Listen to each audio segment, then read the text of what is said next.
Hey everyone, it's Jamie Slays and I'm back again with another Slipknot video.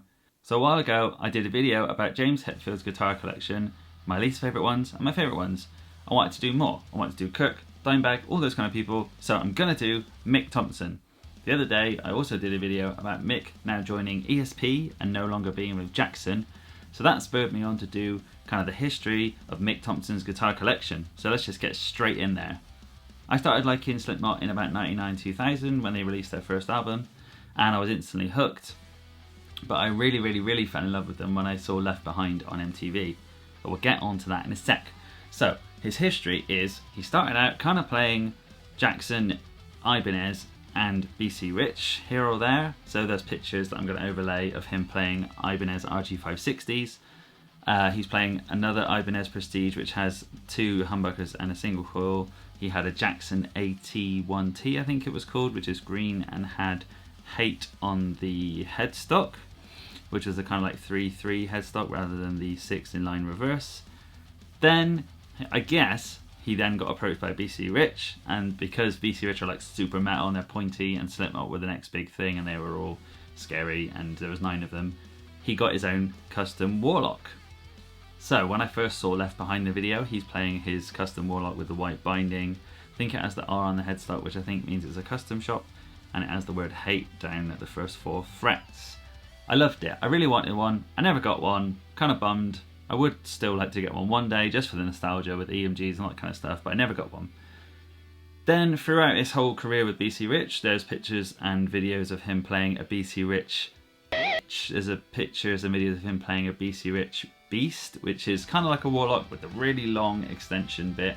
He's also had some V's and custom shops and all that kind of stuff since then. But then he kind of moved over to Ibanez. So the weird thing that I noticed when I posted my ESP video is people seem to think he was with Ibanez up until yesterday, which is April in 2023. He actually was with BC Rich from whenever, 2000 to 2004 I think, so he actually wasn't with BC Rich for very long, even though I felt like he was with them forever. Then he was with Ibanez from 2004-ish, when they did volume 3, Subliminal Verses, all the way up until 2016 I think, and then Jackson was 2016 to 2023, like the Sunday just gone. So then he was with Ibanez and he had his kind of Super Strat, which is the one he's most famous for. It's like a red one, a white one, a custom carbon fiber one. There's even a green one apparently, and there's one that has like, you know, 2 humbuckers and a single coil with a similar 7 on the fretboard, sorry, rather than Hate. But he started out with that kind of weird MTM. Well, I don't know if the MTM is his signature version, but it was like a Warlock-looking Ibanez. I'll put again pictures all over the screen so you should see. It came out at the same time as the other X models, which is like the Falcon, and the Xiphos. They were kind of like extreme metal guitars for people like Necrophagist and Creator and all those kind of bands. Then he was developing with Ibanez the bridge system that he kind of was famous for, trademarked, which is because I guess he grew up playing floating bridge guitars, Ibanez and BC Rich and Jackson and those kind of things, and he was using drop B, probably like 11 to 56. He blocked off the trem, I think, but he preferred how the trem felt against his hand. But the benefit of blocking it off means you don't go flat or sharp when you press too hard on it, which is why when Ibanez brought out his signature Super Strat style guitar, as you'll see in the pictures, there's like an Edge Pro kind of bridge on it, but it's been locked off, so there's no springs in the back, there's no rooted out cavity, so that will affect the tone as well. But there is a locking system at both ends, meaning that the guitar will stay in tune, which is great. I've played the Jackson version of it, but not the Ibanez one, and I did really enjoy the guitar staying in tune and that kind of thing. So then, I don't remember when I first found out, but it was a shock to me then, but he went to Jackson, and the guitars that Jackson released I kind of thought looked exactly like the Ibanez one, but Jackson, and they have, you know, the big pointy reverse headstock rather than the kind of inline one that the Ibanez has.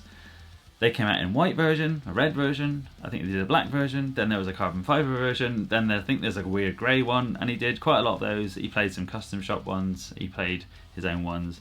So when Mick joined Jackson, he always talked about in interviews that he had loads of Ibanez guitars, but he always loved his King V. So it's the first custom guitar he ever had built, So here's a quote. "The first custom guitar I ever had built, I got a loan to order in 1994. I tracked the first record with it, still my favourite colour of any guitar I've owned. The guitar was used to track Slipknot's self-titled album, according to this article." I think it's like a grey kind of sparkly finish.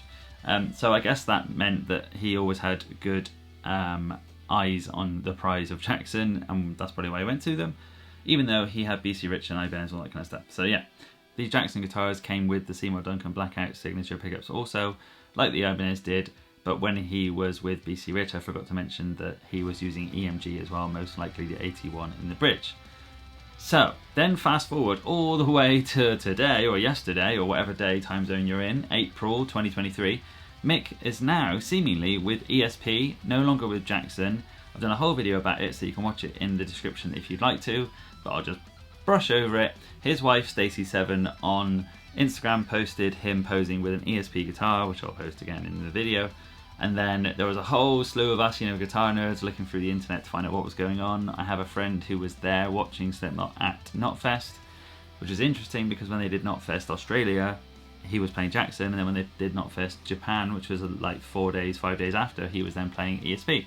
He played an ESP Eclipse, he played a Horizon Custom, which was glittery and sparkly, and he had an Arrow as well, which is like, the V that looks like what you would be used to, the King V style. No sign of any signature, not yet anyway, and no sign of any announcement. So there's no announcement about him leaving Jackson or joining ESP. He's also, to the keen eye, using Fishman pickups. So in the neck pickup of these guitars, he seems to be using a Fishman Modern, which looks like the EMG kind of matte finish kind of plastic cover. And the bridge has like a nickel with the pole pieces showing, which is either, I'm pretty sure I know what it is either something like the Willie Adler or the Ryan Fluff Bruce style cover, because it specifically has the pole pieces, or, which is what I think it is, it's a prototype of his own signature bridge pickup, because most people like Dimebag and James Hetfield and all these people over the years who've been testing out their own signature pickups don't necessarily need to switch out the neck, they just want to try out the bridge one. And also with Fishman Fluence pickup players, it tends to be that the neck pickup in every single set is the modern Fluence one, with slight tweaks, but they kind of are the same one. So maybe Mick is just sticking with the standard neck one and using his own custom bridge one because he doesn't really use the neck, I guess. Solos and stuff maybe, but rarely. So the world was alight, everyone was going mental, everyone was like, whoa, what's going on? ESP, no more Jackson. And obviously no one knows what's going on except Mick and his guitar tech, who was the one who posted the picture of his guitar rack with all the ESPs and no more Jacksons. But yeah, everyone has their own opinion. I had an opinion, but I don't have any facts and other than what's been posted in the video and posted on Instagram and those kind of things. So yes, it's a very cool history of his that he's had. I was obsessed with Slipknot growing up. I had dyed black hair because I wanted to be him essentially. My granddad made me a mask, the Mick Thomson mask, which wasn't great and it was a bit itchy and irritating.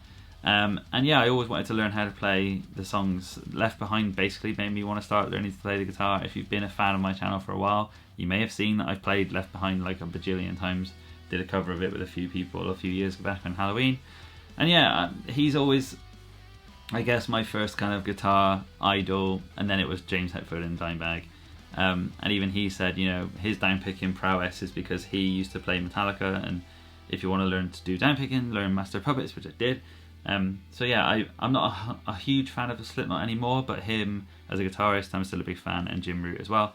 So yeah, let me know in the comment section below what you think of this video. What do you think about the history of Mick Thomson? Have I left any guitars out? Did I forget any of the ones that he famously used? I may have, because I'm pretty sure he's used loads. Like the video if you enjoyed it, and I'll do more kind of guitar history and guitar people's collections and all that kind of stuff. I definitely want to do Dimebag and I definitely want to do Kirk Hammett. But yeah, who else should I do? Who has got a massive collection other than like Steve Vai and James Hetfield that I could talk about? And if you're new to the channel or you just haven't subscribed yet, subscribe and ring the bell because then you'll be notified when I post new videos. Have a great day everyone and stay metal. I'll see you guys very soon.